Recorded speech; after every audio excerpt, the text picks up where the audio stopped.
Supreme Court scrutinized, examined, and dissected and tested the declaration of the Independent Electoral and Boundaries Commission against the high standard established by the Constitution.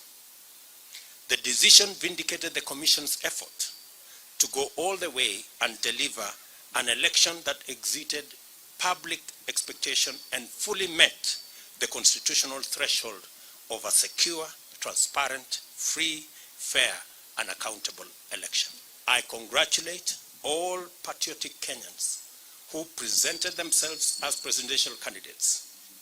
It is not an easy decision, and a national campaign is not a walk in the park at best.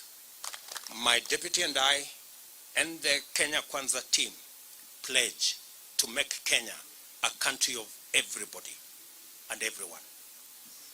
My administration shall do justice to all, regardless of their social status, religion, ethnicity, gender, whether they voted at all or whom they voted for. My administration will recognize in full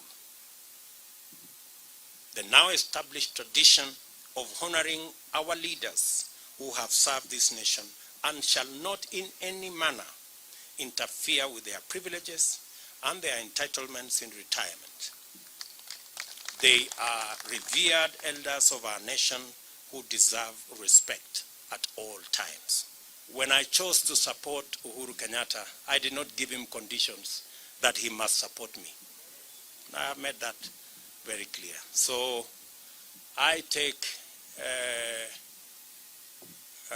no offense at all that he decided to choose and support somebody else.